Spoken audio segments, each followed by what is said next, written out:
Hello, friends, and welcome to part two of our interview with Jourdana Webber. I kid you not, we had at least an hour and a half of stuff to go through with her. Before we dive into the episode, just a couple of fun announcements for all of you. The first is you can get the Times Square special edition of Unconventionally Elle by Jourdana Webber on her website. The link will be in the show notes for you. So go get your hands on that. And second is we finally released our merch site. Oh, we're so excited. So follow the link in our bio and Instagram or the link in the show notes and go get some swag. And I'm not even kidding you. I'm having far too much fun designing swag. So check back daily. I launched it today and I already added 3 things post launch because that's how I roll. But anyways, I hope you enjoy the second part of our interview with the lovely, amazing Jourdana Webber. And cheers, everyone.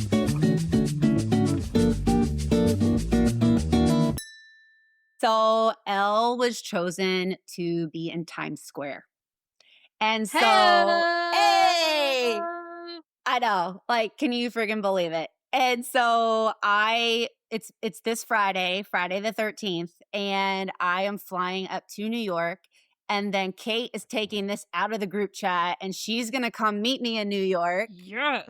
And we're gonna like celebrate in Times Square. I actually because it's such like a big deal and it's like my debut and all that stuff. Because of this whole thing that happened, I actually on that day, so when this releases on the 17th, we'll open up a live link for a special edition to my book. We got a scoop. We got the scoop. This is here live. Well, pre-live. Yeah. But it's time. So it's the Times Square special edition for Unconventionally Elle, and it's going to have the sprayed edges. And there's an extremely limited run. Dips. Yeah. So it's so cute. It's literally so cute. Thanks. So when this airs, she'll be available, and it's first come, first serve. I'll send you the link so that you could like link it in however you link it in podcasts. So absolutely, we'll link it in the show notes. There it goes. Yeah. Show notes, post, all of it. It'll be my website. But well, cheers, man. That's amazing. Cheers! We're so proud of you. On International Women's Day. Can you believe it?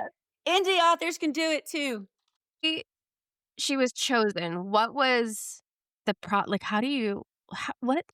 Well, my friend is in... Who did you ask and say yes to? Exactly. My friend is in PR. So we found, honestly, like this company that does Times Square billboards. And the difference is there's like personal ones you could do where you like send pictures or whatnot. But then there's like the business side where you submit and you ask and you see, and then you look at dates that are available. And so per usual, I just emailed them. I was like, what can I do here? And so then it got like the okay. And this date was available the 13th. And I worked with one of my dear friends. It's all about like really surrounding yourself with a good team. I have a friend who is a graphic designer. She did my logo. She did my publishing logo. She did the billboard. And so it's a huge, because like, that's huge deal for her. Yeah, that's amazing for her. Thing. It's like, how do you say it? Like, I love to bring other artists, other authors, like, come with me. Like, let's do this big thing together. Like, get your name out there too. It's not just me. It was never just me. And so she just graduated with her degree last year. And I was like, hey, I need you for Times Square. And she goes, holy shit. Like, okay. And so, yeah. And she's also like, now she could literally say, I've graphic designed or however you say it for someone's book. And it's literally like this logo on a book that's in the Library of Congress. You know, like it's just, like I said, perception. It's really cool when you say it, when it wasn't that hard to do. It was just, you had to have the ability to ask the questions. And so Elle is going to be in Times Square, and I'm so fucking excited. Yay! And okay. not to like beat a dead horse, but also yes. When you said you just have to know what questions to ask. That right there is the whole crux of it. Yeah. Of if you don't know the question to ask someone. And once you learn the question, go ask it. Go do the thing. Yeah. Like you just have to like you have to put yourself out there, and it's so hard. Yes. It really is. Oh my gosh, it's terrifying. I'm like an extroverted introvert. Like I recharge by myself. Do not 100%. Bother me. But no. I could talk to a wall. No, it's just all about asking questions, and you'll figure it out too, because they'll come back to you. Like I didn't know anything about producing an audiobook, and Stella was like, okay, well, here's 3 companies to reach out to that I work with. I was like, all right, let's go down the list. Yes. Gosh. Yeah. I want to know like the monetary value of your Google Drive. Literally. And now since we've been in contact, like I've asked you so many questions. Oh yeah, ask me anything. Now I'm like always. As soon as I have a question, I'm reaching out to either you or like another indie author too that we've had on this podcast, because now you guys are our resources, and we are connected to you, and we are all like trying to bring each other up in this crazy. We're all just trying to make art in capitalism, and we need each other to like succeed in that. I've asked, like, there's been authors. I need that on a t-shirt. Like I've reached out to some authors and like asked questions, and like Tara, I don't think she monitors DMs anymore, but at that time, like she was willing to give information. Then I've had some that are like really weird about it, and I'm like, but really? And so I it's kind of like they say, and I can't say exactly because I'm not a parent, but if you are a parent, you become the parent you needed or wanted. And so then you treat your kids like differently. It's what I've heard. And it's like, if I get to a certain point, or if I want people to come to me and ask how I did something, or where did I go, or how did I do it? Because that's how I am a firm believer that their art needs to be shared, and that your story needs to be out in this world, and it will affect, even if it affects one person, like that's it. Like that's a huge deal. And like, I'm literally getting emotional. Like it's such a big deal for me that people are able to share their art, and gatekeeping pisses me off more than, like, as Sarah J. Maas fucking pisses me off. Like, don't just text, just email me.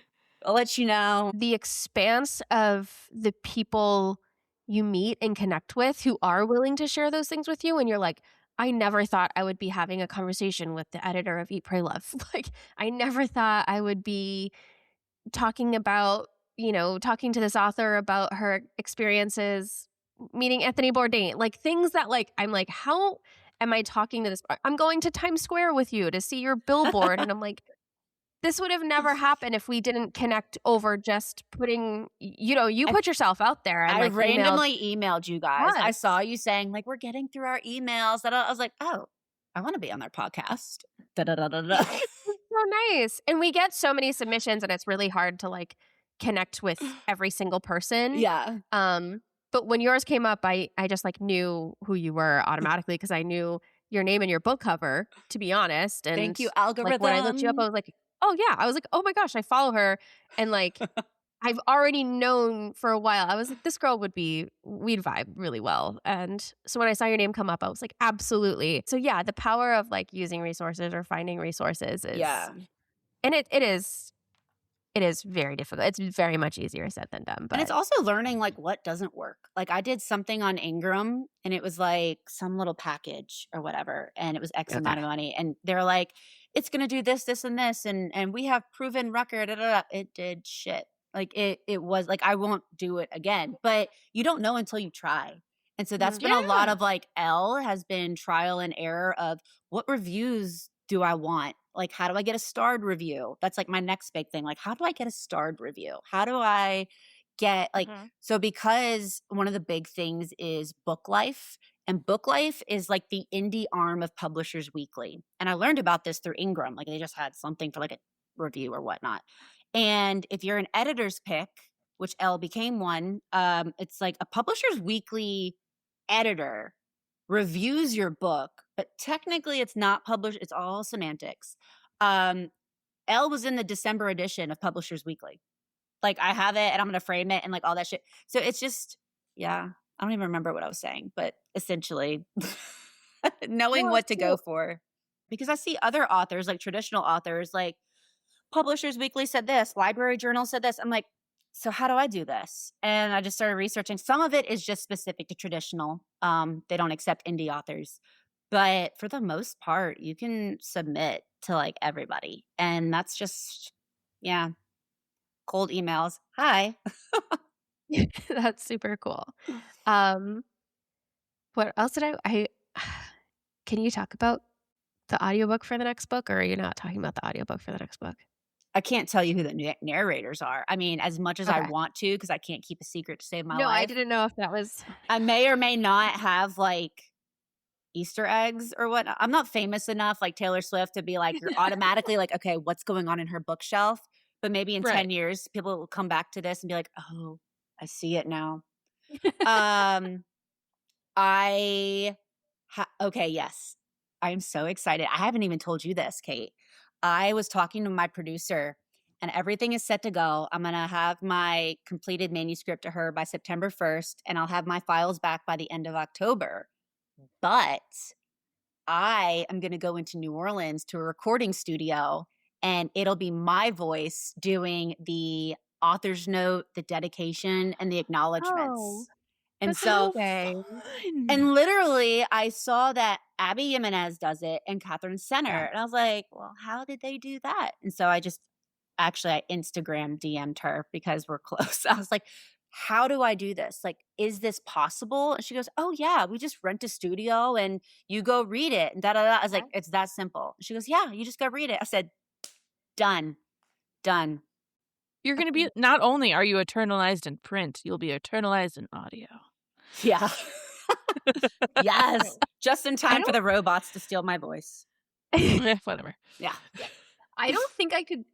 I would be like sobbing. Like I like thinking about reading my acknowledgments out loud. Like I need to get through it. Like, thank God Yeah. I didn't have to read L's. Because so like I said, my grandfather, I was his caregiver and he had cancer and like some other things going on. And about 2 weeks before he passed away, we listened to because when you get the audiobook files, you're supposed to like read them and listen to make sure it matches like your manuscript and like everything. Like, you basically have to do a proofread. And as I was doing that, Grandpa was listening with me. So he actually got to read my book by listening to the audiobook. And it was just like the most magical moment. And so in my acknowledgments, my grandparents raised me. So that's very similar to Elle. Like, you were asking how much of it's autobiographical. Yeah. And so, yeah, I don't know that I would have been able to read those acknowledgments because it was really emotional with Elle and her whole journey. Stop it. No, I know. That's like CSW was like a trip I took with my husband to Norway and Denmark and Sweden. And I'm like, I'm going to make a love story out of this. Yes. So it's a fun, very vacay rom-com vibe. Well, I think that's perfect. Like, honestly, the first one should be for you. Yeah. The first one should be, this is mine. I did this for me, and you'll get one. Yeah. Husband, children, you'll get one day. But this one is mine. Like, this one's personal to me. And I said that my book, I can read it. It's right here. My dedication. Like, that's right. I did right, it. I have it. I don't need to paraphrase. My dedication was for the dreamers and those trying to find their place in this world. Because I struggled so much with, I did all the right things. I went to college. I got the degrees. I got the job. I had the money. And I was so miserable. Like, where did I go wrong? And so then I leave corporate and I have like an identity crisis. Like, who am I? Because, I don't know if you guys read nonfiction. I don't typically, but I read Untamed by Glennon Doyle. And in there, she talks about how women, if you're like, hey, I'm so-and-so, if they go to describe themselves, it's their job. I'm a mom, or I'm a copy editor, or I'm a this, I'm a that. It's like your job title is who you associate your worth with. And I really struggled through that after leaving corporate because I was like, who am I? And so I really wanted the dreamers and the people who aren't conventional in society to feel like this was for them. Because it was for you. Mm-hmm. Don't make me cry. Just sorry. And that's what I wrote, I think, when I left my review. But that's what I wrote in my review was like, this just screams to the modern woman. Because I think that there is this time in life that you do so well conveying, which is this time that you're like in your late 20s and you've done the job for a few years now, you're not in college, and you're just like, okay, by this time, generations before me have already had kids and a family, and now that's their life. But now I'm either like, like I'm choosing not to have kids, or I'm not having kids yet, or I'm not married yet. So like, what the fuck do I do now? Nope, there's no precedent for this time anymore. No. There's no precedent. Like my mom had kids by the time she was that age. So like, yeah, you get to like 27, 28, 29 and you're just like, what am I supposed to be doing? And it feels unconventional, but I think we're the first, millennials are like the first people. I think we're paving the way. Yeah. Yeah. So I think that your book does a great job just talking about that time of life and like, where do you go and what decisions do you make? And you get to be selfish and you get to like figure out what you want to do or you don't. Or it's funny. It's funny you say selfish because my therapist did an exercise with me 2017, 2018. It was right before I started writing Elle. And it was like I made like a abstract puzzle, right? And she said on each puzzle piece, I want you to write a word that describes who you are. And it was, I don't even know what I wrote, but I know one of them was selfish or cold or whatever. And she goes, okay, now I want you to take a marker and I want you to color in the ones that someone told you that you now believe about yourself. So selfish, cold, failure, whatever. And I did that, I think 2 years ago, again, right before Elle came out, but it was completely different. And I didn't think of myself as selfish anymore. What I was thinking of myself as selfish was because I didn't want to have children. I would do things that made me happy instead of, and not that I wasn't thinking about other people, but you have to put yourself first sometimes. And automatically people say, that's so selfish. Like, look at, I don't know if you guys are fans of Secret Lives of Mormon Wives, but yeah, okay.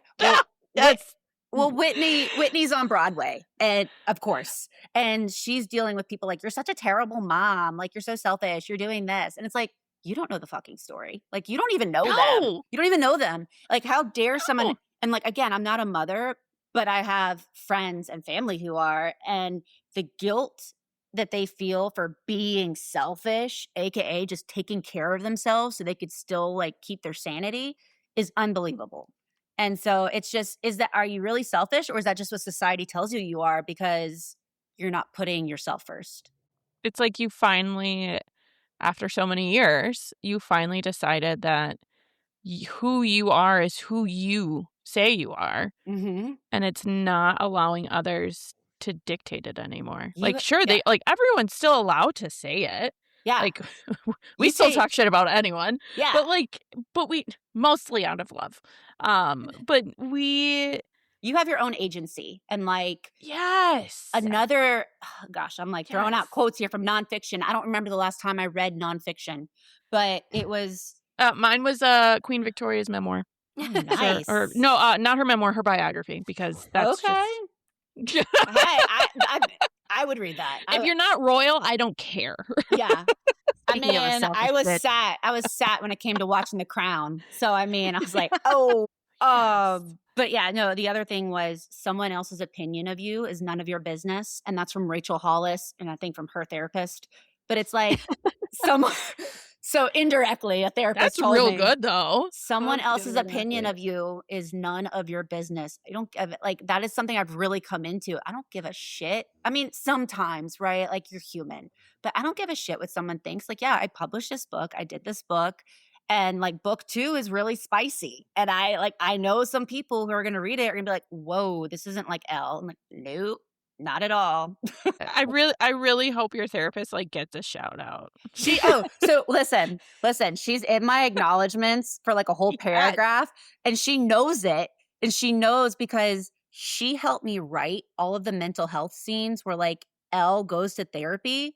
Like I sent all of those chapters to my therapist, and she was like, da, da, da, da, da, da, da. And so she would help me write it as if it was a real therapist. Not that there is any medical, like do not go to it, disclaimer. No. But yeah, like she helped me write that part so that it would be accurate in case someone was suffering with that stuff and they needed to like know whatever it was that was in there, with the imposter and all that. Yeah, that makes sense because she is a big part of the book. Mm-hmm. Or like those scenes are. Yeah. That's a good therapist right there. I know. Everybody should have one.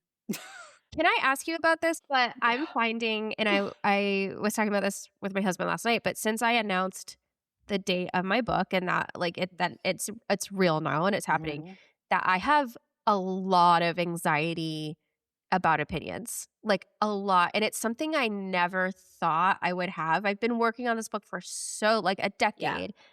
And like, that's like not you in general. And I'm just like, I'm putting myself out there on a podcast and I'm like on social media more and I'm talking to the camera and I'm doing things that I've never done before. And I should feel more confident about putting my work out there. But is that something that you experienced as well? Like right before, were you like, wait a minute, what am I doing? I'm going to like, throw another quote. I'm going to throw out another quote.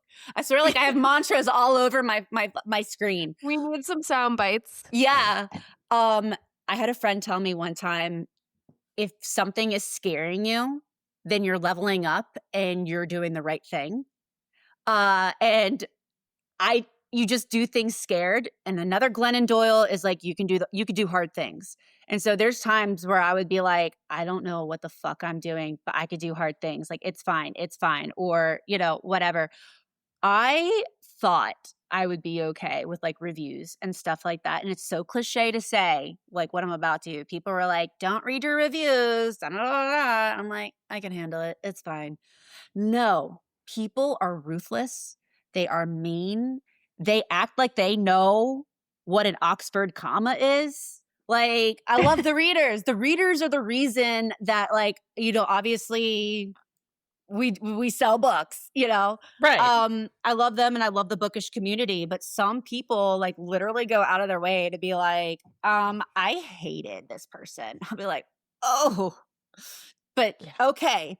And then I just realized like, stop reading reviews. Really, don't do it. Read a few, get your feet wet to be like, oh shit, no, they were right.